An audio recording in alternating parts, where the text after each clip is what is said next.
Hello बच्चों, आज तुम लोग पढ़ाते हैं standard hydrogen electrode potential. Standard hydrogen electrode potential, जिसको शॉर्ट में बोलते हैं SHE। स्टैंडर्ड कब बोलते हैं? जब किसी भी सॉल्यूशन का कंसंट्रेशन 1 मोलर रहे, टेम्परेचर 298 केल्विन रहे, प्रेशर क्या रहे 1 एटमॉस्फेरिक प्रेशर रहे या 1 बार रहे, तो उसको बोलते हैं स्टैंडर्ड। ठीक। अच्छा, स्टैंडर्ड हाइड्रोजन इलेक्ट्रोड पोटेंशियल निकालते क्यों हैं? इसलिए निकालते हैं ताकि कोई रिएक्टिव मेटल या लेस रिएक्टिव मेटल का standard electrode potential find out कर सके। ठीक है, तो अब स्टैंडर्ड हाइड्रोजन इलेक्ट्रोड पोटेंशियल है क्या चीज़, उसको देखते हैं। इसमें एक लेते हैं हम लोग inert electrode. Inert electrode inert क्यों बोलते हैं? क्योंकि ये सॉल्यूशन से रिएक्शंस नहीं करेगा। और इनर्ट इलेक्ट्रोड क्या लेंगे? Least reactive element, that means कौन?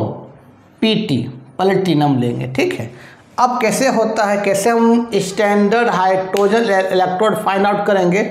अब देखो तुम, सबसे पहले यहाँ एक कंटेनर लेंगे। ठीक है, और इस कंटेनर में हम 1 मोलर HCl लेंगे, मतलब 1 mole of HCl present in 1 litre of solution. तो आपका ये 1 मोलर क्या है? HCl है। ये टूट जाए किस में? Equal amount of H plus और equal amount of Cl minus में टूट जाएगा। और यहाँ पर एक PT का रोड है या इलेक्ट्रोड है, इस सॉल्यूशन में डिप्ट कर देंगे।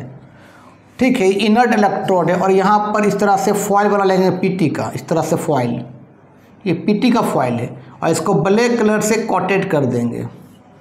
Coated with black colour, coated with black colour, black colour से कोटेड कर देते हैं। और ये ग्लास के अंदर बंद रहता है क्योंकि महंगा होता है, कहीं टूट ना जाए। तो ग्लास के अंदर इसको क्या कर दें? बंद कर दिए। उस तार को आगे निकाल दो और यहाँ लगा दो वोल्ट मीटर। ठीक है, और यहाँ से हम लोग ड्राई H2 गैस पास करते हैं। ये भी एक तरह ग्लास का होता है, ये वाला इस तरह से सेटअप होता है, इस तरह से। और यहाँ से आपका ड्राई H2 गैस पास करते हैं, सूखा ड्राई H2 गैस पास करते हैं। उस समय 1 एटमॉस्फेरिक प्रेशर आता है, 1 ATM, 1 एटमॉस्फेरिक प्रेशर। और ये आपका क्या होगा? एनोड होगा। एनोड कैसा होगा? नेगेटिव। इलेक्ट्रोकेमिकल सेल है। इलेक्ट्रोकेमिकल सेल क्या होता है कि पहले हम लोग केमिकल रिएक्शंस होगा और केमिकल रिएक्शंस होने के बाद करंट प्रोड्यूस होगा। उसमें एनोड नेगेटिव होता है और कैथोड पॉजिटिव होता है। ये आपका कैथोड से, कैथोड क्या होगा? पॉजिटिव। अब देखो क्या होगा, जैसे ही हम ड्राई H2 गैस इस सॉल्यूशन के अंदर लाएंगे तो ऑलरेडी इस सॉल्यूशन में क्या है? H प्लस है। और जैसे ही H2 इस सॉल्यूशन के अंदर आएगा तो ये H2 H प्लस में टूट जाएगा। तो धीरे धीरे क्या होगा? H प्लस आयन का कंसंट्रेशन बढ़ता चला जाएगा और Cl माइनस का कंसंट्रेशन कम होते जाएगा। और किसी भी सॉल्यूशन में जिसका भी कंसंट्रेशन बढ़ेगा तो उसका आयन ज़्यादा हो जाएगा, तो आपस में रिपल्सन होने लगेगा। रिपल्सन होने से उसका स्टेबिलिटी क्या घट जाएगा। क्यों? एनर्जी बढ़ जाएगी। रिपल्सन होने से एनर्जी बढ़ जाएगा, तो एनर्जी और स्टेबिलिटी एक दूसरे का इन्वर्सली होता है। एनर्जी बढ़ेगा तो स्टेबिलिटी घटेगा। तो भाई रिपल्सन के कारण एनर्जी बढ़ गया, तो एनर्जी बढ़ जाने के कारण इसका स्टेबिलिटी घट गया। तो फिर दोबारा स्टेबल होने के कारण, स्टेबल होने के लिए वो H प्लस क्या करेगा? इलेक्ट्रॉन को रिसीव होगा और H2 में कन्वर्ट हो जाएगा। देखो कैसे होगा। तो जैसे ड्राई H2 गैस यहाँ डालेंगे तो आपका क्या? 8 एनोड। एनोड कैसा है? नेगेटिव। जैसे ही H2 गैस आपका HCl सोल्यूशन के अंदर आएगा, ये टू किस में जाएगा, 2H+ और 2 इलेक्ट्रॉन लॉस कर दिया, तो इसको हम बोलते हैं ऑक्सीडेशन। ठीक है, अब ये H+ वो ज़्यादा हो जाएगा, तो फिर H+ क्या चाहेगा, न्यूट्रल होना चाहेगा। तो कैसे न्यूट्रल होगा, देखो आपका कैथोड कैसा होता है, यहाँ पर पॉजिटिव, ये H+ क्या करेगा, इस इलेक्ट्रॉन को रिसीव करके H में कन्वर्ट हो जाएगा, लेकिन दे रहा कितना, 2, और ये लेगा कितना, 1। तो भाई जितना देगा उतना लेना भी पड़ेगा, इसलिए 2 से इसको मल्टीप्लाई कर दो, तो 2 इलेक्ट्रॉन ले लेगा, ये क्या हो जाएगा, आपका H2 में कन्वर्ट हो जाएगा। तो कुछ H2 गैस इस ब्लैक फॉइल क्या कर लेगा, एब्जॉर्ब कर लेगा, और कुछ H2 गैस बबल के थ्रू इस सोल्यूशन से यहाँ से बाहर निकल जाएगा। यहाँ रिएक्शंस हो रहा है, लेकिन यहाँ वोल्ट मीटर में कोई फ्लैक्चुएट नहीं होगा, मतलब रिएक्शंस हुआ लेकिन करंट यहाँ से पास नहीं हुआ। तो इसका मतलब यहाँ E0 सेल का वैल्यू क्या हो गया, 0 हो गया, क्योंकि करंट ही नहीं जा रहा है। वोल्ट मीटर में कोई फ्लैक्चुएट देखने को नहीं मिल रहा है, ना माइनस की ओर जा रहा है ना प्लस की ओर जा रहा है, मतलब वोल्ट मीटर में कोई फ्लैक्चुएट नहीं हो रहा है। अगर माइनस की ओर जाता तो E0 सेल का वैल्यू माइनस होता, प्लस की ओर जाता तो प्लस होता, दोनों नहीं हो रहा है, मतलब इसका E0 सेल का वैल्यू कितना है, 0 है। ठीक है, अच्छा इसका हम लोग आपका E0 सेल कैसे 0, देखो वो भी निकाल के दिखा देते हैं तुमको। देखो तुमको मालूम है कि E0 सेल का फार्मूला क्या होता है, देखो E0 सेल का फार्मूला होता है रे बाबू, E0 ऑक्सीडेशंस प्लस E0 क्या होता है, रिडक्शंस होता है।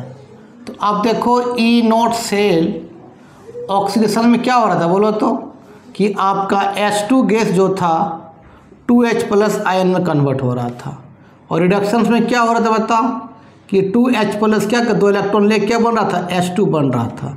ये आपका रिडक्शन पोटेंशियल में है, ये आपका ऑक्सीडेशन पोटेंशियल में है। और IUPAC बोलता है कि हम ऑक्सीडेशन पोटेंशियल मेजर नहीं करते हैं, हम मेजर करते हैं रिडक्शन पोटेंशियल में। अगर ऑक्सीडेशन पोटेंशियल में उसको रिडक्शन में चेंज कर दो, कैसे करते हैं, ज़्यादा चार्ज को पहले कम चार्ज को बाद में। अभी H2 अपना फॉर्म में है तो उसका चार्ज कितना है, 0 है, तो ज़्यादा चार्ज को पहले कर दो, कम चार्ज को बाद में कर दो, और प्लस से माइनस कर दो, तो वो ऑक्सीडेशन से रिडक्शन में चेंज हो जाएगा। तो अब बता क्या हो जाएगा, बोलो तो, या E0 सेल माइनस कितना हो जाएगा, E0 आपका 2H+ से क्या हो जाएगा बता, H2 हो जाएगा, और प्लस ये क्या E0 2H+ से क्या हो जाएगा, H2 हो जाएगा, प्लस में माइनस में आपस में कट जाएगा। तो भाई इसका E0 सेल का वैल्यू कितना, 0। तो स्टैंडर्ड हाइड्रोजन इलेक्ट्रोड पोटेंशियल का वैल्यू कितना था, 0। या तो ऑक्सीडेशंस के फॉर्म में रहे या तो रिडक्शंस के फॉर्म में रहे, स्टैंडर्ड हाइड्रोजन इलेक्ट्रोड पोटेंशियल का वैल्यू हमेशा 0 होता है। चलो अब इसका सेल डायग्राम भी तुम दिखा सकते हो। तो सेल डायग्राम में क्या हो रहा था कि हम यहाँ से H2 गैस पास कर रहे थे, और ये H2 गैस आपका क्या 2H+ में कन्वर्ट हो रहा था, जिसका कंसंट्रेशन कितना था, 1 मोलर था। फिर हम क्या PT इलेक्ट्रोड ले रहे थे, PT इलेक्ट्रोड था आपका, इनर्ट इलेक्ट्रोड था PT, किस फॉर्म में, सॉलिड फॉर्म में, इनर्ट था। इनर्ट का मतलब सॉल्यूशन रिएक्शन नहीं कर रहा, इनर्ट इलेक्ट्रोड था। तो इसका सेल डायग्राम ये हो सकता है। अच्छा हम बताएं अभी कि स्टैंडर्ड हाइड्रोजन इलेक्ट्रोड पोटेंशियल से कोई रिएक्टिव मेटल या लेस रिएक्टिव मेटल का standard reduction potential find out करते हैं। और तुमको मालूम है कि हाइड्रोजन की जो नीचे होता है वो लेस रिएक्टिव मेटल होता है। लेस रिएक्टिव कौन कौन होता है, आपका कॉपर होता है, आपका मरकरी होता है, आपका सिल्वर होता है, आपका गोल्ड होता है, और आपका PT होता है। ये सब लेस रिएक्टिव मेटल है, नीचे आने पर उसका रिएक्टिविटी घटता है, लेस रिएक्टिव। तो याद रखना लेस रिएक्टिव जब हम निकालेंगे नेक्स्ट वीडियो में बताएंगे, तो लेस रिएक्टिव एलिमेंट का स्टैंडर्ड इलेक्ट्रोड पोटेंशियल का वैल्यू हमेशा पॉजिटिव आएगा। और इसका कितना आएगा, इसका तो अभी निकाले कितना आया, 0 आया। और इसके ऊपर जितने भी एलिमेंट है सब रिएक्टिव है, और रिएक्टिव एलिमेंट का स्टैंडर्ड रिडक्शन पोटेंशियल हमेशा किस में आएगा, माइनस में आएगा। कैसे प्लस में आएगा, कैसे माइनस में आएगा, तो हम नेक्स्ट वीडियो में बात करेंगे। और उसका कंपेयर किससे करते हैं, स्टैंडर्ड हाइड्रोजन इलेक्ट्रोड पोटेंशियल से करते हैं।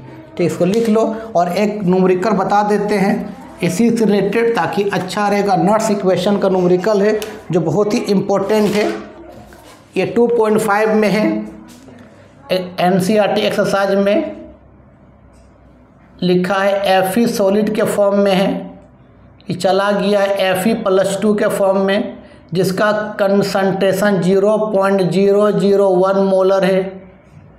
आपका ये सॉल्ट ब्रिज है, ये H+ है जिसका कंसंट्रेशन 1 मोलर है। ये कहाँ चला गया, H2 गैस में। और आपका प्लेटिनम सॉलिड क्या इनर्ट इलेक्ट्रोड है, H कितना 2, यहाँ एक H है तो H को बैलेंस कर दो। लिखा हुआ फाइंड इट्स ई सेल, हमको क्या निकालना है, ई सेल निकालना है। कैसे बनाओगे, तो देखो जब भी किसी भी सोल्यूशन का कंसंट्रेशन 1 मोलर से कम हो तो आराम से तुम क्या लगाओ, नॉट्स इक्वेशन लगाओ। नॉट्स इक्वेशन जो आया किसके लिए आया, नॉन स्टैंडर्ड कंडीशन के लिए, जब किसी भी सोल्यूशन का कंसंट्रेशन 1 मोलर से क्या है, कम है। तो नॉट्स क्या होता है भाई, फार्मूला बताओ उसका। तो तुम बताए थे हम sir, E cell equal to क्या होता है, ई नॉट सेल माइनस 0.0591 होता है। तो 2 अंक, पॉइंट का 2 अंक काफ़ी है, bye n log base 10Q, या log बेस 10Q है या सिंपली log 10Q लिखो, बात बराबर है। log बेस 10Q लिखो या सिंपली log Q लिखो, उससे कोई फ़र्क नहीं पड़ता है। ठीक है, चलो अब इसको सॉल्व करते हैं। तो सॉल्व करो, तो पहले यहाँ देखो तो ये Fe सॉलिड के फॉर्म में था, ये कहाँ चला गया, देखो तो Fe+2 एक्वस फॉर्म चला गया, 2 इलेक्ट्रॉन लॉस कर दिया। मतलब यहाँ क्या हो रहा है, ऑक्सीडेशन हो रहा है। जितना इलेक्ट्रॉन लॉस करेगा उतना गेन करेगा, कितना अच्छे 2H है, तो 2H+ क्या करेगा, 2 इलेक्ट्रॉन को रिसीव कर लेगा, आपका H2 में कन्वर्ट हो जाएगा। ये क्या कर रहा है, रिडक्शंस कर रहा है। इसको नेट रिएक्शन करो, जोड़ दो, तो 2 इलेक्ट्रॉन कट जाएगा, यहाँ से क्या बचेगा बताओ, Fe सॉलिड प्लस 2H+, इधर क्या बचेगा बताओ, Fe+2 एक्वस प्लस क्या H2। और हम बताए थे जब हम लोग Q निकालते, Q मतलब रिएक्शन क्वेश्चन, क्या होता है, product molar power concentration product by molar power concentration of reactant. तो इसको बोलते हैं concentration, molar power concentration product. तो क्या होगा बताओ, Fe+2 concentration of H2 by concentration of Fe and concentration of H+ का स्क्वायर। हमने बताया जितना नंबर ऑफ मोल रहेगा बिकम्स क्या होगा, पावर, मोलर पावर, तो मोल का पावर हो जाएगा। और जो आयंस के फॉर्म में नहीं होगा उसका कंसंट्रेशंस को 1 मान लेना। तो ये H2 भी आयंस के फॉर्म में नहीं, ये Fe भी आयंस के फॉर्म में नहीं, उसका वैल्यू को 1 मान लो। तो Q इक्वल टू क्या हो जाए बता, तो concentrations of Fe+2 and concentrations of H+ का स्क्वायर। इसको लिख लो, थोड़ा मिटाएंगे अभी हम, लिखो जल्दी जल्दी लिखो, थोड़ा सा इंक भर देते तब तक। चलो इसको आगे बढ़ाते हैं हम। तो अब इसमें पुट करते हैं हम, देखो तो आप क्या ई सेल निकालना है, क्या लिखो, ई नॉट सेल लिखो माइनस 0.05, n का मतलब होता है कितना लॉस और कितना गेन हो रहा है। तो Fe से Fe+2 जा रहा है, 2 का लॉस हो रहा है तो 2 का गेन भी होगा, तो n का वैल्यू कितना हो जाएगा, 2 हो जाएगा। log बेस 10Q लिखो या सिंपली Q लिखो, तो Q का वैल्यू क्या है बताओ, concentrations of Fe+2 and concentrations of H+ का स्क्वायर होगा। अब Fe+2 का वैल्यू दिया हुआ, H+ का वैल्यू दिया है, पुट कर दो, क्या आ जाएगा बताओ, E naught cell minus 0.05/2 log Fe+2 का वैल्यू कितना है 0.001 और H+ का वैल्यू 1 का स्क्वायर 1 ही हो जाए, कोई दिक्कत नहीं। इसको उड़ाएंगे नीचे कितना सुनना होगा बताओ, 3 सुनना होगा। अब इसको ऊपर ले जाते हैं तो पता क्या होगा बोलो तो, ये आपका क्या हो जाएगा, ई नॉट सेल माइनस 0.05/2 लोग कितना हो जाएगा 1 × 10⁻³ हो जाएगा। और एक फार्मूला हम बताए थे अभी, log A × log B रहे उसका फार्मूला होता है log A plus log B होता है। और हम बताए थे log A के पावर m रहे उसका फार्मूला क्या होता है m log A होता है। और log 10 का वैल्यू 1 होता है और log 1 का वैल्यू 0 होता है। यहाँ पुट कर देते इस फार्मूला को, तो पुट करो, बता क्या होगा, log A × B log A plus log B हो जाएगा। तो क्या हो जाएगा बता, आपका ई नॉट सेल माइनस 0.05/2 log कितना हो जाएगा बता 1 प्लस log 10 के पावर -3 हो जाएगा। 3 कहाँ चला जाएगा मल्टीप्लाई में, तो क्या हो जाएगा बता, तो ई सेल इक्वल टू क्या हो जाएगा, ई नॉट सेल माइनस 0.05/2 log 1 का वैल्यू 0 इधर चला जाएगा क्योंकि log A के पावर m log A तो -3 log 10 और log 10 का वैल्यू 1 होता है। तो सिंपली क्या बताओ, ई नॉट सेल माइनस 0.05/2 और यह सिंपली कितना हो जाएगा बताओ, -3 होगा, माइनस माइनस प्लस हो जाएगा। तो आपका ई नॉट सेल माइनस आपका प्लस हो जाएगा 0.05 × 3/2 होगा। अब हम ई नॉट सेल निकालेंगे, कभी कभी एग्जाम में ई नॉट सेल का वैल्यू दिया रहता है लेकिन यहाँ दिया नहीं, तो इसको फाइंड आउट करेंगे। यहाँ तक लिखो पहले, चलो अब ई नॉट सेल का वैल्यू कैसे निकालते हैं। तो भाई ई नॉट सेल का वैल्यू जो होता है वो होता है E naught oxidations plus E naught reductions. अब देखो ई नॉट सेल ऑक्सीडेशंस में क्या हो रहा है, देखो Fe से Fe+2 जा रहा है, तो ई नॉट Fe से कहाँ जा रहा है Fe+2 जा रहा है, प्लस रिडक्शंस में क्या हो रहा है 2H+ से H2 जा रहा है, 2H+ से H2 जा रहा है। ये आपका ऑक्सीडेशन पोटेंशियल, ये तेरा रिडक्शन पोटेंशियल है। और IUPAC बोलता है कि कोई भी ऑक्सीडेशन पोटेंशियल में है उसको रिडक्शन पोटेंशियल में चेंज कर दो। कैसे करते हैं, ज़्यादा चार्ज को पहले कम चार्ज को बाद में। जब Fe अपना फॉर्म में है तो उसका चार्ज कितना है 0 है, और प्लस से माइनस कर दो तो रिडक्शन में चेंज हो जाएगा। तो क्या हो जाएगा बताओ, E naught cell minus E naught क्या हो जाएगा बताओ Fe+2 से Fe चला जाएगा, रिडक्शन फॉर्म में आ गया, और प्लस क्या है ई नॉट 2H+ से H2। हमने बताया था कि हाइड्रोजन ऑक्सीडेशन पोटेंशियल में रहे या रिडक्शन पोटेंशियल में उसका वैल्यू 0 होता है। तो अब बता क्या लिखेंगे रे भाई, E naught cell equal to minus E naught Fe+2 से Fe और इसका वैल्यू 0 हो गया। एग्जाम में दिया रहेगा कि Fe+2 से Fe जाएगा तो कितना होता है, तो याद रखना बुक में तेरा चार्ट दिया हुआ है, सब बुक में दिया हुआ है। NCERT में देख लेना कि Fe+2 से जब Fe जाता है उसका वैल्यू दिया -0.44, देख लेना। तो यहाँ माइनस यहाँ माइनस तो प्लस हो जाएगा, तो आपका ई नॉट सेल कितना जाएगा माइनस और -0.44 कितना हो जाएगा 0.44 हो जाएगा। अब यहाँ पुट कर देते हैं, यहाँ पर पुट करते हैं, यहाँ पर इसको पुट करते हैं यहाँ पर, तो पुट कर देते हैं यहाँ पर। तो क्या होगा बताता हूँ, आपका E cell equal to E naught cell. तो ई नॉट सेल का वैल्यू कितना निकाले बताओ 0.44 प्लस इसको मल्टीप्लाई करके 2 से डिवाइड कर दो। जब मल्टीप्लाई करके 2 से डिवाइड करेंगे तो इसका वैल्यू कितना आएगा 0.075 आएगा। इसको सॉल्व कर दो, जोड़ दो और क्या, तो ई सेल का वैल्यू जोड़ने से आएगा इसका आंसर 0.515 इतना वोल्ट आपका आंसर आ जाएगा। ठीक है, तो आज का वीडियो यहीं समाप्त करते हैं। नेक्स्ट वीडियो में बताएंगे कि कोई भी रिएक्टिव मेटल का स्टैंडर्ड रिडक्शन पोटेंशियल कैसे माइनस आता है, और कोई लेस रिएक्टिव मेटल का रिडक्शन स्टैंडर्ड रिडक्शन पोटेंशियल कैसे प्लस आता है। लेस रिएक्टिव का स्टैंडर्ड रिडक्शन पोटेंशियल प्लस में रहता है और रिएक्टिव मेटल का स्टैंडर्ड रिडक्शन पोटेंशियल माइनस में होता है। ऐसा क्यों होता है तो हम नेक्स्ट वीडियो में उसका बात करेंगे। ठीक है, तब तक के लिए बाय बाय।